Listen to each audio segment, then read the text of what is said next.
Thank you so much for attending my PowerPoint presentation on Conduct Score. Dota's Good Boy Points. Conduct Score is a number metric tied to every single Dota 2 account that Valve uses to judge if you deserve to be treated like a real human being. It's a two-pronged system that measures both your communication and your in-game behavior, and if either one of them falls low enough, you can wind up getting some of your privileges revoked. In addition to the various penalties, which we'll talk about later, Conduct Score also affects matchmaking, and you're more likely to be paired with players who are in a similar behavior bracket as you. This means that if you're the type to keep your head down in difficult situations and grind it out while offering support to your teammates, you'll likely meet other players who have the same mentality. But if you're the kind of player to miss a range creep last hit and tab out to the Wikipedia list of slurs in order to get through the entire list by the time you hit Ancient, sorry, but you're gonna meet other guys on the same side quest. The Conduct Score system has evolved quite a bit over the past several years, and it's a very polarizing thing in the Dota community. Low conduct players oftentimes describe it as an inescapable abyss, and that the only way to truly deal with it is to either start a new account or quit playing Dota entirely. And as for players such as myself, whose behavior score is often at or very close to 12,000, we often forget that it even exists, except for when the game randomly shoves it in your face sometimes. It's a fairly unique system in competitive online video games, and for that reason alone, I find it fascinating. Today, we're going to be breaking down the two different numbers that comprise your conduct score, how you can monitor it, and also how to raise it.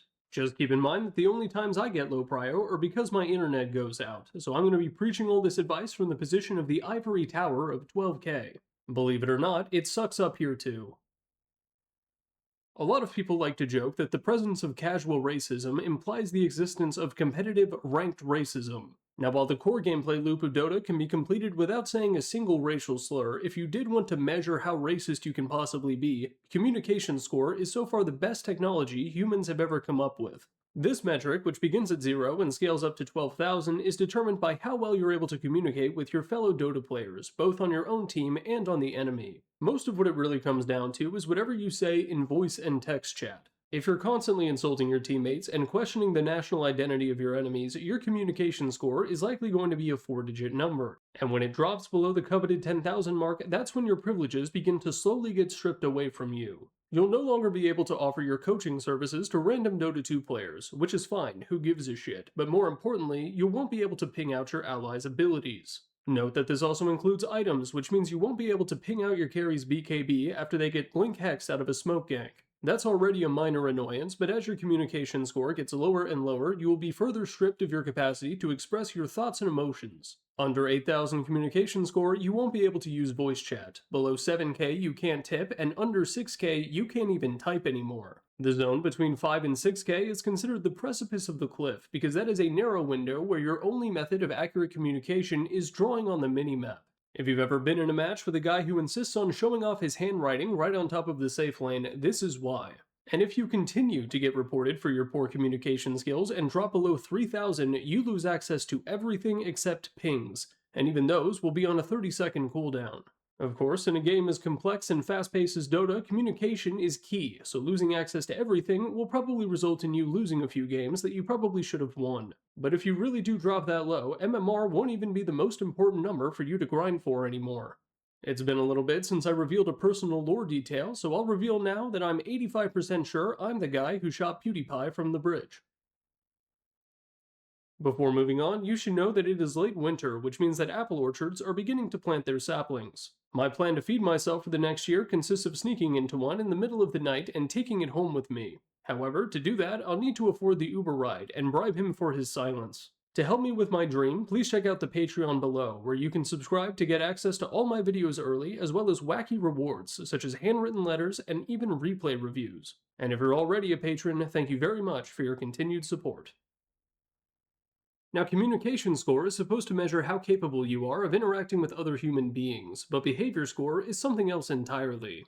This metric measures how good you are at playing the actual game of Dota 2 without causing undue harm to your teammates. In short, if you're abusing the role queue system, using in-game mechanics to grief, or even intentionally feeding, your behavior score should be taking some hits. Now, unlike the communication score, this one's a lot more lenient, and you don't actually lose any real privileges until you dip all the way below 7,000. At that point, you become ineligible for post-game cosmetic drops, meaning that all those ratty pairs of gym shorts for Kunkka will no longer be clogging up your inventory. Below 5k, you'll no longer be able to use the pause feature, and under 3k, and you can't even play ranked anymore. Now, the idea behind measuring behavior score is to provide a punishment for bad faith gameplay, but oftentimes it's going to get dinged for no reason, because you had a bad game and your mid laner will report you for feeding. You're also just as likely to get reported for all 6 boxes at once, so if your communication score begins diving, don't worry, your behavior score will too. But hey, at least you'll no longer have all of those hallowed chests of the Dire Tide somehow still clogging up your inventory in 2026.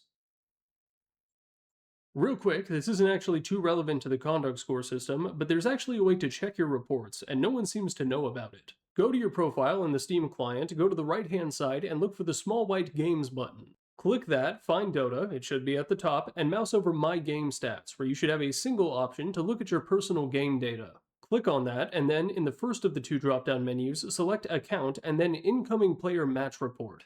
This should summon a list of Conduct Summary Match IDs, which is a collection of matches that you've played and will tell you if you've been reported in them or not. Now, there is no built-in way to see which specific accounts reported you and in which matches, but considering the lengths that Russian scammers do to steal Counter-Strike skins, I'm sure there's some way to figure it out. I wrote a little bit about Valve's more laissez-faire approach to monitoring the Dota 2 community. Feel free to read it if you like.